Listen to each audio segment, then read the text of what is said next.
Bienvenidas y bienvenidos a Viva la Gente. Comenzamos el programa de hoy de una forma muy especial y es que se encuentra conmigo Carla Galeote. Ella es abogada y creadora de contenido en redes sociales, sobre todo en política, feminismo. Carla, ¿qué tal estás? Pues estoy muy contenta y muy feliz de estar aquí. Muchísimas gracias por invitarme. Vienes a un evento realizado, organizado por el Grupo Municipal de Compromís per Elx, y vais a hablar sobre todo de la desinformación en redes sociales. Es una problemática que también está a la orden del día. Hemos visto, por ejemplo, con todo el caso de la Dana, todos esos bulos que han estado rondando por las redes sociales y lo que acarrea sobre todo en las personas afectadas. ¿Cómo se traduce esto también a los casos de violencia, de agresiones sexuales? Yo creo que, como tú bien dices, ¿no?, está al orden del día porque desgraciadamente con lo que ha pasado con la Dana, pues estamos viendo, ¿no?, cómo afecta a todo tipo de personas independientemente de la ideología, precisamente esas fake news, esos bulos y esa sobreinformación que a veces tenemos que no es para nada veraz. Pero sí que es cierto que desde el colectivo feminista o incluso colectivos que son de activismo, y hace muchos años que estamos alertando de esta problemática de los bulos que cada vez está surgiendo más por grupos de extrema derecha, ¿no?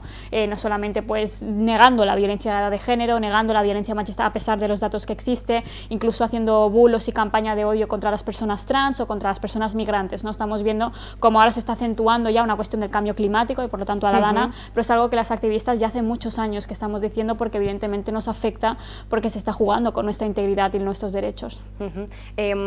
Carla, ¿cómo comenzaste tú a iniciarte en la lucha feminista? ¿Cómo descubriste el feminismo? ¿Cómo fue esa primera toma de contacto?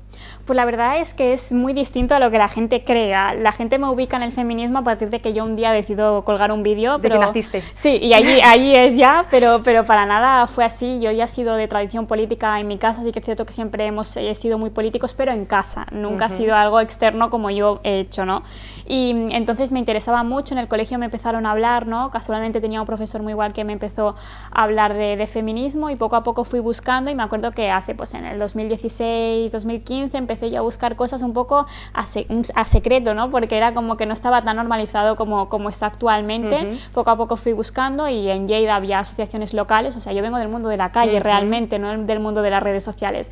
Me puse en la asociación local de Lleida feminista y poco a poco pues yendo a los actos, a las charlas, a las concentraciones, ya pues me hice activista, ¿no? Poco a poco después fui creciendo pues a nivel de vivienda o a nivel de derechos sociales, derechos humanos, etcétera, y ya está, y poco a poco después me puse a derecho por el caso de la manada, que me afectó pues de una forma, no sé, algo surgió en mí que dije yo quiero hacer abogacía, hice derecho y entonces un día confinada colgué un vídeo, pero no era algo premeditado, es decir, ya yo tenía una tradición política que lo único que hice fue grabarme de forma inconsciente, publicarlo y ahora estoy aquí hablando contigo, pero no lo pensé, la verdad. Hay una trayectoria antes de colgar ese vídeo, obviamente, y es importante recalcarlo también. Sí, de leer, de informarme, de escuchar, de ir a muchísimas charlas, o sea, para mí es un gusto y a veces aún me cuesta entender que ahora estoy yo dando esas charlas y me siento muy afortunada, pero yo fui, y es algo que echo mucho de menos y que me gustaría como volver a recuperar, yo fui de esas que no se perdía ni una charla de cualquier tipo de temática que tuviera que ver con los derechos humanos,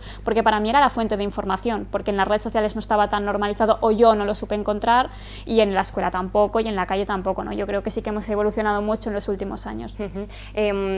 Carla, has comentado que tu familia también tenéis una trayectoria política, parte heredada también de eso. ¿Cómo ve tu familia que de repente cuelgues un vídeo, tenga muchísimos likes, empieces a colgar vídeos en las redes sociales, te empiecen también a llover las críticas, a llover hate, por así decirlo? ¿Cómo lo reciben ellos? Fue difícil porque, insisto, somos muy políticos, pero en nuestra casa. Mis padres, bueno, ahora sí, ya estamos todos expuestos, ¿no? Porque es como, esta niña de algún sitio ha tenido que salir, ¿no? Pero incluso mis padres no siempre hemos votado lo mismo, ¿eh? O sea, yo sí que siempre tal, pero mis padres han tenido pues más disputa. El tema catalán también es difícil con el tema de la independencia y el procés, pero sí que es cierto que más o menos nos movemos en el mismo marco, pero en casa. Entonces yo cuando colgué el vídeo no lo expliqué a nadie, porque era una cosa que yo tenía 3 seguidores, yo estaba confinada en mi habitación, me aburría, colgué un vídeo sobre la libertad de expresión y ese vídeo llegó a 1 millón de visualizaciones. Claro, yo eso aún no lo puedo explicar, no lo entiendo, no sé si es el algoritmo, que hubo suerte, que hace 3 años no era TikTok una plataforma tan de política, ahora sí, pero hace 3 años yo creo que no, entonces no sé si es el momento correcto, no sé qué pasó allí, pero algo pasó y salí. Y yo me acuerdo que lo expliqué a los 10 días después, porque sí que es cierto que como estaba confinada y vi una validación, que creo que eso es muy importante, no sé si hubiera seguido si no hubiera adquirido tenido esa validación, porque yo no es algo que estaba buscando, o sea, yo no buscaba realmente la carrera que he tenido, ¿no? Simplemente colgué el vídeo y tuve la suerte que ese vídeo se hizo viral. Claro, es muy o sea, es muy fácil hacerlo así, pero es más complicado tal vez cuando no tienes ese apoyo, yo creo, ¿eh? Entonces, como subí muchos vídeos de seguido, porque yo veía que eso pues a la gente le gustaba, para mí era algo raro, porque en clase siempre era la pesada que habla de feminismo, entonces como encontré mi espacio para poder explicarlo, pues empecé a colgar muchos vídeos, y a los 10 días que ya tenía como 30.000 seguidores, ya se lo expliqué a mis padres, en plan, mira, pues me ayudó mi hermana pequeña, nos llevamos 6 años, por lo tanto ella mucho más familiarizada hasta ella con TikTok que yo en ese momento. Hombre, por supuesto, yo tengo una hermana también pequeña que me llevo 5 años con ella, y me dice, tú te enteras más de Instagram, yo soy más TikToker, cualquier cosa Exactamente, entonces me acuerdo que fuimos a pasear mi perro, mi hermana, mi padre y yo, y mi hermana pues se lo explicó, porque yo era como, no sé explicar porque no sé qué es TikTok, o sea, solo sé que hace una semana cuelgo vídeos y nada más. Y al principio pues les chocó, pero también es cierto que el discurso que tenía era un discurso que ya lo hacía en clase, que lo hacía en casa, que lo hacía en la calle. Yo ya había leído varias veces el manifiesto comunista, bueno, que también podría ser, pero me refería en feminista, en las manifestaciones del 8M y tal, por lo tanto ya es algo que sí que era notorio, ¿no? Les extrañó, se lo descargaron, lo tuvieron que entender, pero bueno, fue un proceso. Yo creo que ahora, pasados 3 años, lo asimilamos más, pero nos ha costado 3 años, ¿eh? Y también pues la violencia que se recibe yo creo que es lo que peor han llevado. Obviamente no es de recibo leer tantas violencias, especialmente cuando es tu hija, ¿no? Mi madre, por ejemplo, se ha tenido que borrar las redes sociales varias veces para protegerse, como lo hacemos todos en algún momento. Eso te iba a preguntar, ¿tu madre tiene TikTok y ve lo que subes? Sí. Bueno, los primeros, fan están allí, 1. Sí. Y crítica número 1 también. Mis padres son los que más me dicen esto, no, esto sí, esto no estoy de acuerdo, esto te has equivocado aquí hablando de esto porque no se dice así, se dice de tal forma, ¿no? O sea, sí que mis padres son estrictos y duros en ese aspecto, pero siempre es de una forma constructiva. En cambio, por ejemplo, Twitter, que lo tenían en un inicio, se lo han borrado y no se lo han vuelto a descargar, porque Twitter yo creo que es la plataforma por excelencia del odio. Mi padre lo lleva mucho mejor, porque él entiende que es una cosa que es, bueno, es lo que hay, ¿no? Si queremos hacer esto, pues es lo que hay. Pero mi madre lo lleva mucho peor, por supuesto, es normal también. Bueno, al final es algo a lo que te sometes, que es tan directo y que lo estás recibiendo tan... Sí. Tan bueno, automático. Y también hay una sensibilidad. Mi padre, por ejemplo, le gusta mucho la política, a mi madre no. Entonces mi padre pues sí que entiende más la dinámica de cuando expones unas ciertas ideas, eso acarrea en la sociedad en la que vivimos pues una violencia, porque desgraciadamente hay mucha gente que no quiere que las mujeres, el feminismo, la progresía avance, porque entonces estamos quitando sus privilegios. Entonces mi padre lo lee más en una cuestión ideológica y mi madre pues lo lee como madre, que no le gusta que le digan a su hija que la van a violar, efectivamente. Qué fuerte. Carla, ¿cuál es el grado de presión? Estás hablando de bueno, tus padres, cómo se sienten, pero ¿cómo te sientes tú con respecto a colgar vídeos y recibir hate? Yo me he sentido bien, me he sentido mal, me he sentido fatal, me he sentido de me voy a borrar las redes sociales y me he sentido de pues hoy voy a poder con todo y vengo aquí y hago lo que sea. Depende, porque es una cuestión mucho de salud mental. Yo tengo la suerte y el privilegio de que me puedo pagar un psicólogo privado. Yo voy religiosamente porque si no sí que es cierto que estas redes sociales yo no las mantengo. Yo creo que es importante, sobre todo para quien no ubique de lo que estamos hablando, cuando hablamos de hate no hablamos de no es que eres fea, no es que eres tonta o no es que no tienes razón. Estamos hablando de un grado más, que es pues amenazarme con violarme, es crearme páginas pornográficas, es grabarte encapuchado amenazándome y no sé quién es esta persona que se está grabando encapuchado, es tener que recibir un montón de imágenes íntimas de hombres, he recibido incluso semen de señores que después he entrado en sus perfiles públicos y tenían niñas menores de edad. Entonces es un grado que va muchísimo más allá, ¿no? Incluso de decirme, ojo, si te veo por la calle, ¿no? ya hablaremos. Eso es una amenaza muy directa que desgraciadamente cuando he ido a la policía pues no siempre me han hecho caso, y eso lo gestiono pues ahora mismo bien, pero porque me encuentro a nivel de salud mental bien y con fuerza, pero hace 8 meses no lo llevaba igual de bien, hasta el punto de replantearme si yo quería seguir haciendo lo que estaba haciendo. Creo que he cambiado en estos 3 años, o sea, antes era muchísimo más reivindicativa que lo soy ahora, pero creo que ahora también escojo mejor qué decir, qué no decir y cómo decirlo. O sea, todas las luchas no se pueden hacer a la vez, hay muchas compañeras que lo están haciendo, entonces ahora sí que me protejo un poquito más. Carla, he estado viendo algunas entrevistas tuyas, por ejemplo, has estado contando casos que te han sucedido, como por ejemplo una suplantación de identidad que te ocurrió también. ¿Cómo fue el abordar ese tema? Para poner en contexto, recibiste unas capturas o viste unas capturas en las que suplantaban tu identidad y decían que que habías estado pues, manteniendo relaciones sexuales con Pablo Iglesias. Con Pablo Iglesias. Sí, con Pablo Iglesias, nada más y nada menos, ¿eh? Bueno, qué raro las mujeres de izquierdas, ¿eh? Sí. Siempre, todas las mujeres de izquierdas que decimos algo o que llegamos a un sitio, obviamente es porque hemos hecho favores sexuales a lo que se supone que es nuestro jefe, ¿eh? Las mujeres parece que si somos de izquierdas no llegamos, sí. No llegamos a ningún otro sitio. No, bueno, efectivamente eso fue muy duro y eso yo creo que fue la primera vez que mis padres me dijeron, ojo, lo que estamos haciendo y ojo, lo que estás haciendo tú especialmente, ¿no? Tenía 21 años entonces, eso está denunciado y hay un procedimiento judicial en curso, que por cierto, cuando fui a la policía, el policía no me quería coger la denuncia, ¿eh? El policía me dijo que eso se archivaría. Efectivamente eso no se ha archivado, yo ya he ido a declarar, o sea,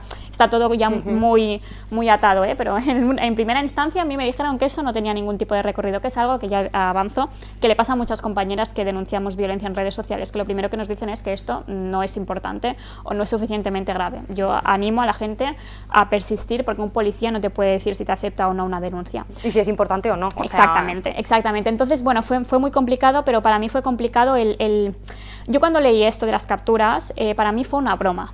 Es decir, una broma desagradable, como tantas en Twitter, pero para mí era, bueno, una persona que está muy aburrida, que obviamente a mí lo único que se me podía decir es que había mantenido relaciones con Pablo Iglesias, porque siempre es lo mismo porque entonces trabajaba con él. Yo dejé de trabajar con él por este mismo motivo, porque a nivel de salud mental no estaba igual de bien que ahora y por lo tanto no podía asumir que se me pusiese en duda la valía que yo tenía como mujer para hablar de política, porque a mí me encanta la política y me apasiona, ¿vale? Entonces, en ese entonces no lo llevé demasiado bien, me aparté, pero claro, el momento de ya no es una broma es cuando ese mismo chico se empezó a grabar en su habitación encapuchado, con un pasamontañas blanco y negro y con la voz distorsionada.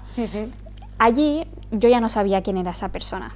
Yo no sabía si era el vecino del cuarto, si era el chico que me encuentro en la universidad, si era alguien que vivía cerca de mi hermana pequeña. Quiero decir, ya es un grado más. Una cosa es unas capturas y que se quede ahí. Exactamente, y una cosa es vídeos constantes pues de una forma que parece un terrorista, y eso es lo que denuncié. Pero bueno, fue algo muy duro la verdad, porque a pesar de que la gente sí que veía que esto era lógico, que no era verdad, y creo que no hace falta aclararlo, es obvio que no es verdad, bueno, pues entender el nivel de violencia y el nivel de odio que hay un chico en su habitación capaz de hacer esto, pues te asusta, porque la magnitud de las redes sociales y de lo que llega es algo que, bueno, empecé a ver en ese entonces, no lo había entendido hasta ese entonces. Carla, también te han llegado mensajes de chicas, de seguidoras, que han dicho que tu foto, un selfie tuyo, se ha colgado en una página porno, por ejemplo.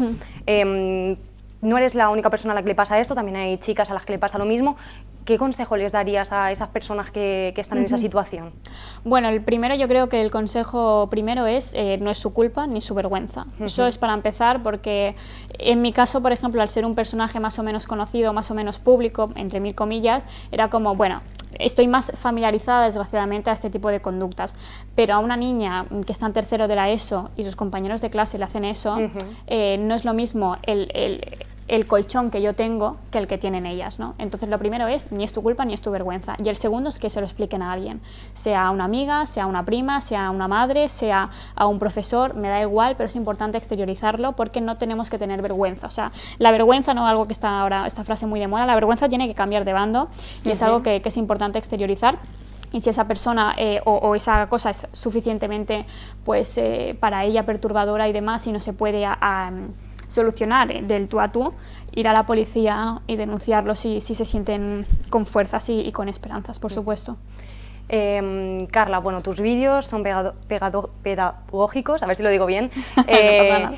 Y bueno, ayudas a muchas chicas que se pueden sentir en algunos momentos pues, oprimidas o con miedo.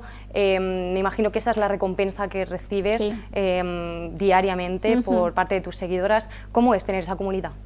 Pues es muy bonito, porque es como la comunidad que yo nunca tuve en ese aspecto, porque cuando yo hablaba de feminismo en mi clase, no había más feministas. Ahora sí, ahora todos somos feministas y mis compañeros es como, qué bien, Carla, lo que estás haciendo ya, pero hace unos años... Me llamabais de todo. Sí, no era así, ¿no? Pero bueno, me alegro que el pensamiento haya evolucionado. Yo creo que es muy bonito, porque creo que el feminismo tiene algo que no tiene ninguna otra lucha social, que es tener la capacidad de generar una red, independientemente de si nos conocemos o no nos conocemos. Es una red de si tú estás, yo voy a estar, y si tú caes, yo voy a caer o te voy a levantar, ¿no? Y es algo muy bonito. Y creo que eso se ve en los perfiles perfiles y yo siento una conexión muy especial con todas las mujeres que son feministas. Es algo que no se puede explicar, solamente quien lo es lo puede llegar a entender, pero es un espacio seguro. Y en fechas como las que estamos viviendo actualmente, ¿no? Épocas como tú has dicho, desinformación, de bulos, de odio, de violencia, espacios seguros son muy difíciles de encontrar y yo creo que las feministas lo estamos haciendo muy bien porque los seguimos manteniendo. Muy bien, pues muchísimas gracias Carla Galeote por estar aquí en el programa Viva la Gente, por estar con nosotros, por hablarnos de feminismo, por hablarnos de política y por abrirnos un poco también los ojos, que creo que falta hace, ¿verdad? Bueno, tú también estás aquí dando en trinchera y dando el callo, así que felicidades también por tu parte. Muchas gracias, pues tenemos que dejarte porque nos quedamos sin minutos, pero volvemos enseguida, así que no se vayan, hacemos un parón para publicidad y volvemos.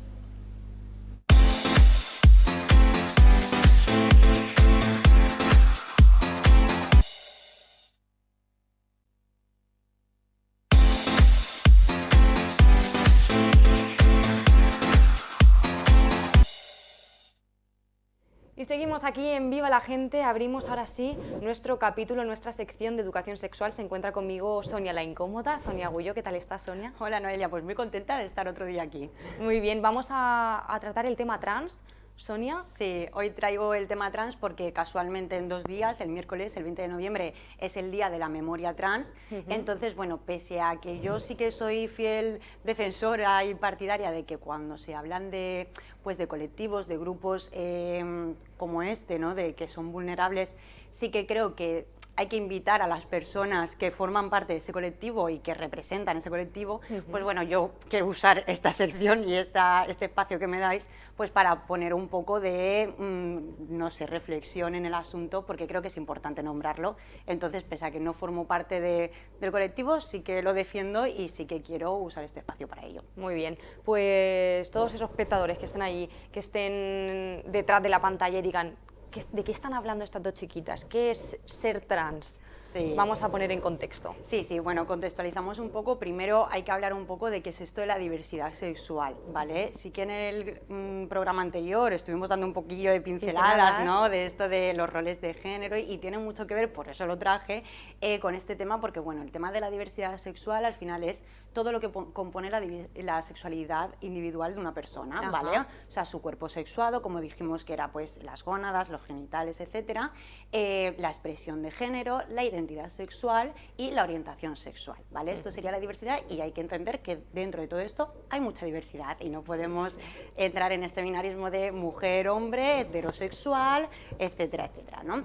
Entonces, sí que es verdad que a nivel social hemos superado un poco la barrera esta de que por ser mujer no te tienen que gustar los hombres solamente y por ser hombre no te tienen que gustar las mujeres, pero parece que lo de la identidad nos cuesta un poco más, ¿vale? Entonces, por hacer un poco así de recordatorio, la identidad al final era como tú te sentías en base a los roles de género y el género que existe, que sería utópico que no existiese, pero existe. Entonces al final una persona se puede sentir mujer aunque haya nacido con pene, o se puede sentir hombre aunque haya nacido con vulva, o puede no sentirse de ningún género, que sería no binario en este caso, o puede fluir entre los dos géneros, que sería género fluido, queer, ¿vale? Entonces, esto de trans, pues el término trans actualmente hace un poco término paraguas, ¿no? Que recoge como todas estas realidades que no entran dentro de ese binarismo, ¿no? De esto de que si naces con vulva eres mujer y si naces con pene eres hombre, ¿no? Entonces,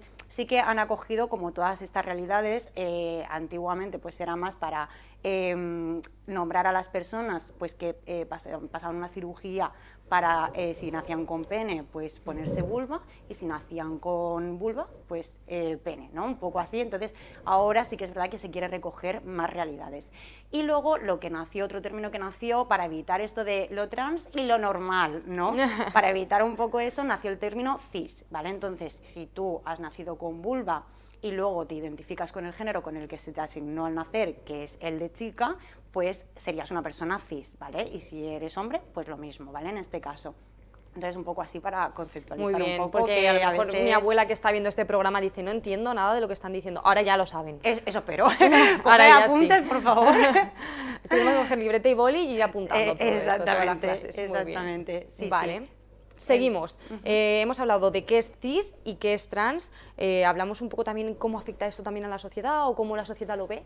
Claro, la sociedad al final lo que le hace es que le cuesta un poco entender, porque como hemos aprendido, pues eso de que cuando naces con vulva tienes unas características, ya no solamente a nivel fenotípicas, ¿no? De pues tienes pecho, tienes menos vello corporal, etcétera, sino que también de comportamiento. Y si eres hombre, pues lo mismo, si naces con pene, pues tienes que tener una serie de características corporales, pero además de comportamiento.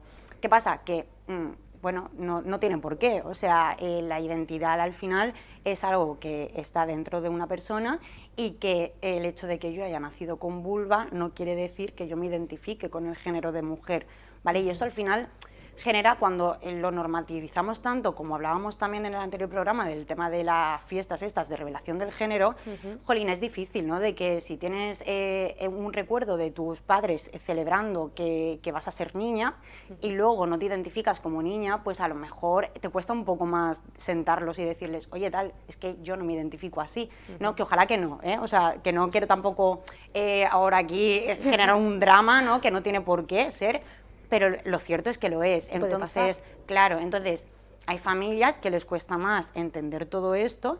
Entonces, yo creo que desde la sociedad, desde los centros educativos, desde los medios, tenemos que hacer un poco ejercicio para ir normalizando otras realidades, que no es la cis heteronorma, entendida.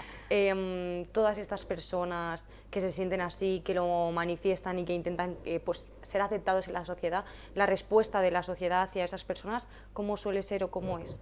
Pues genera cierto rechazo y sobre todo también lo que nos hemos dado cuenta es que hay más rechazo hacia las mujeres trans que los hombres trans. Y esto lo voy a aclarar porque sí que es verdad que cuesta un poco. Cuando hablo de mujer trans, quiere decir la persona que nació con pene y que se identifica como mujer, ¿vale? Que ha transitado a mujer, ¿vale? Eso es ser una mujer trans. Ser un hombre trans, pues lo mismo, nació con vulva y ha transitado a hombre, ¿vale? Entonces, porque hay veces que, vale, pero entonces, pues este es el concepto. Entonces, ¿qué pasa? Que, como decíamos en el anterior programa, lo femenino nos molesta más. Entonces, sí que es verdad que se acepta más a un hombre trans que a una mujer trans, y los datos están en que las mujeres trans, por ejemplo, les cuesta mucho más la inserción laboral que a los hombres trans o que las mujeres cis o los hombres cis, ¿vale? O sea, es un colectivo que le cuesta mucho más encontrar trabajo o mantenerlo incluso. Incluso lo que se vi en este informe era que cuando empiezan la transición y cuando terminan la transición es cuando ya tienen más estabilidad laboral. O sea, parece que ahora sí, ahora ya sí que eres mujer, ¿no? Entonces, claro, con esto de tener que cumplir con una serie de características para ser mujer, porque si no, o sea, yo no sé si has escuchado alguna vez esto, pero yo lo he escuchado muchísimas veces, cuando se han referido a una mujer trans, han dicho la típica frase de, pero eso es un tío, ¿no? Ostras, eso es muy fuerte y esa frase que parece tan inofensiva genera mucha violencia, pero muchísima, porque estás cuestionando la identidad de una persona, ¿no? Entonces, porque no entra dentro de tu canon, ¿no? De lo que está establecido en el lugar en el imaginario, abstracto que tiene que ser una mujer. Exactamente. Entonces, luego también entramos en esto de que, bueno, como yo tengo que cumplir con una serie de características, no solamente fenotípicas, sino también de comportamiento, pues voy a ponerme tacones, minifalda a tope, me voy a operar el pecho, que no pasa nada, o sea, no está mal y no lo quiero tampoco demonizar, que quien quiera hacerlo genial, pero luego también hay una crítica muy generalizada, ¿no? También que se dice mucho de que las mujeres trans perpetúan los roles de género. Y es en plan, a ver, caballero, señora, o sea, si lo que me están diciendo es que para ser mujer tengo que cumplir con todo esto porque si no se va a cuestionar mi identidad, jolín, pues evidentemente me voy a aferrar a cada detalle, a cada prototipo para poder demostrar que no, que soy una mujer.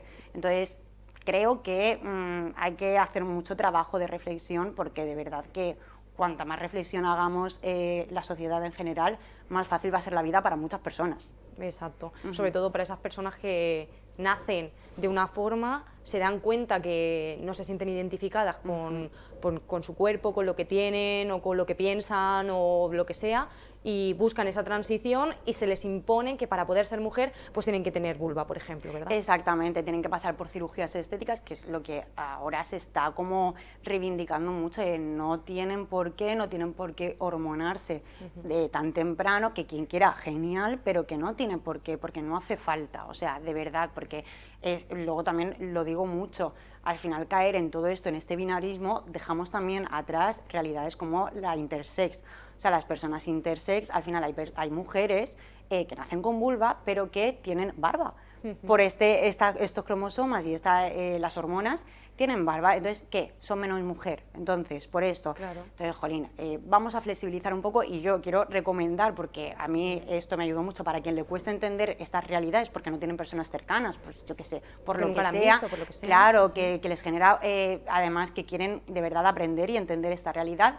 Ahora mismo me estoy leyendo justo un libro que habla de una niña trans y de cómo todo ese proceso y cómo al final el contexto también hace que esas personas tengan un poco de frustración, de también baja autoestima corporal, porque no están en el cuerpo en el que se les está diciendo que deberían estar. Entonces hay un libro que se llama La mala costumbre, de Alana Portero, que de verdad lo recomiendo muchísimo, porque se trata eso de una niña trans en el barrio de San Blas de los años 80 en Madrid. Tela, o sea, tela el contexto, tela el momento y tela, o sea, la realidad de esa persona, cómo lo está viviendo. Entonces, recomiendo muchísimo ese libro y la película de 20.000 especies de abejas. 20.000 especies de abejas. Sí, que también es increíble porque es una niña también trans, cómo está transitando y cómo sobre todo lo vive la familia.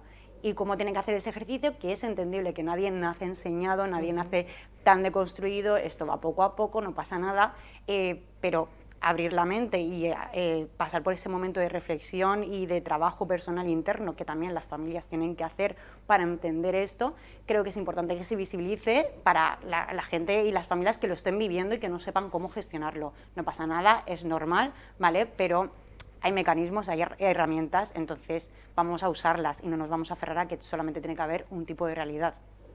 Muy bien, Sonia, pues muchísimas gracias por contarnos todo esto. Yo creo que nos ha quedado mucho más claro y ya de cara al 20 de noviembre estamos preparados. ¿Tú qué opinas? Me alegro, yo creo que sí.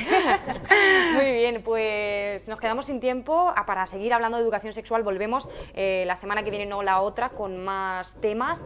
Ahora sí, tenemos que hacer un pequeño parón para publicidad y volvemos enseguida.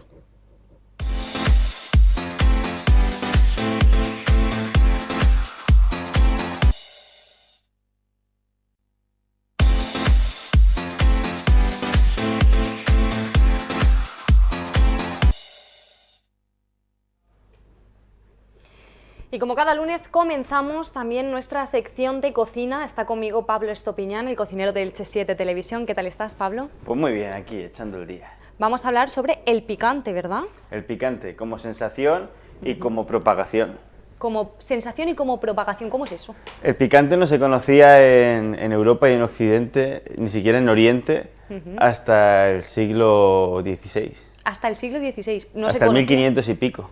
No se conocía el picante, la gente no comía... Esa sensación de picante, la gente no comía picante porque venía de las Américas.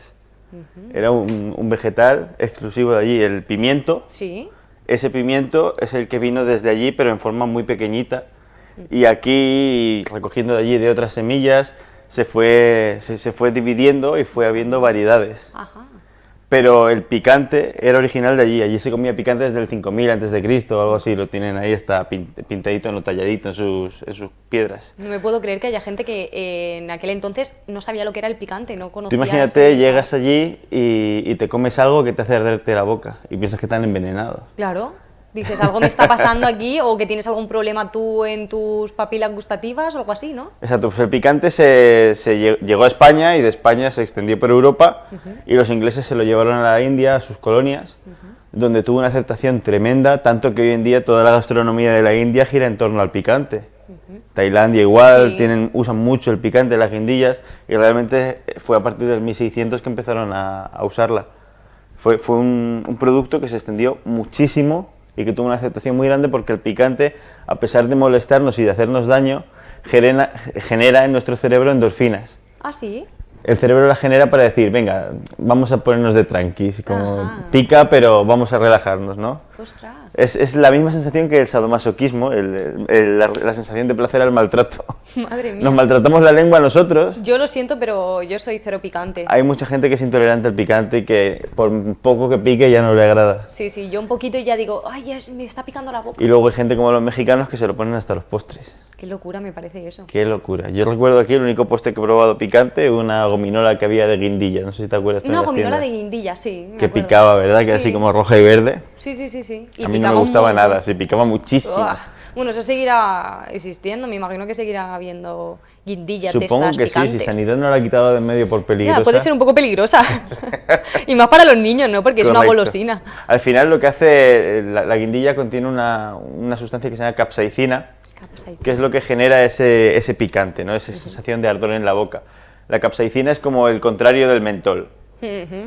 Cuando entra en la boca, nosotros tenemos unos receptores, unas células que se encargan de detectar el calor. Pues la capsaicina los hackea y manda al cerebro la sensación de que estamos ardiendo, que nuestra boca está con fuego, y manda señales de dolor y de mucho calor. Entonces nuestra primera reacción es beber agua, Sí, ¿no? El calor, agua, enfriar. claro. Pero realmente lo que ayuda es la leche o el pepino, que ayudan a regular el pH y a retirar la capsaicina de la lengua. El agua lo único que hace es extenderla más. Claro, exacto. Yo recuerdo que siempre que te pica la boca, vas a beber agua y te dice cualquier persona que... No, si bebes agua es peor, porque al final vas a tener más... Exacto, porque se te la extiende sensación por de toda la picante. boca. La capsaicina es como un aceite, como una grasa. Ajá. De hecho, es con lo que se fabrican los sprays de defensa personal. ¿En serio? Y los de defensa contra osos están hechos de capsaicina. Tienen 6 millones de unidades Scoville. La capsaicina, la cantidad de picante, no es decir, pica mucho, poco, se mide con una escala que se llama escala Scoville. Y hay desde la guindilla cayena que usamos en casa, que tiene 1000 unidades Scoville, a la guindilla fantasma, que son 3 millones de unidades Scoville. Hay una guindilla que batió récord el año pasado, que se llama Piper X. Piper X. Es verde y es del creador de la Carolina Reaper, que era como la más picante hasta ahora, que es un cruce. Y alcanza el picante de la cantidad de unidades Scoville que tiene el spray de defensa personal. Wow. ¡Wow! Y dices, ¿y eso quién se lo quiere meter a la boca? Exacto. Pues hay gente que quiere Bueno, sí. sentir un spray de defensa personal en la boca, Increíble. que no tiene sentido ninguno. Yo creo que es para hacerse el chulo. Eso es Yo para creo hacerse que el el chulo. picante a partir de cierto nivel ya es para hacerse el chulo. Eso es para hacerse el chulo seguro. Pablo, ¿tú eres team picante o no? Yo sí, a mí me gusta el picante, pero a mi cuerpo no. Ajá, ya te entiendo. Yo cuando voy al baño y he comido picante lo paso muy mal, muy mal, muy mal. Sí, a ver, yo creo que hay en general a todo el mundo, a la gente que le gusta el picante, pero no le gusta cómo actúa en su cuerpo, porque eso es una bomba. No, no, y los intestinos te los inflama, es una cosa... Pero es esa sensación del picante lo que agrada. Un poquito, no Un pasa poquito está nada. bien. A mí me gusta eso, un toquecito. A lo mejor en Unos las toquecitos. lentejas el picantito Sí. le queda bien, ¿verdad? Sí, o, sí. En un guiso así ahora que es invierno, un guiso de patatas y carne con un poquito de guindillita, Sí. queda guay. Yo recuerdo el picante así a bote pronto en el pollo al curry. Hombre, Por claro. ejemplo, a ese... El curry lleva guindilla dentro de la mezcla de especias. Ajá. A mí ese sí que me gusta. Pero ya te digo, un poquito de picante y ya estoy como... Subiendo los calores, ¿verdad? Sí, sí, totalmente. Al final es la defensa corporal, el sudar. Por eso en países en los que hace mucho calor, como por ejemplo en África o en Asia, el picante se come porque alivia contra el calor exterior.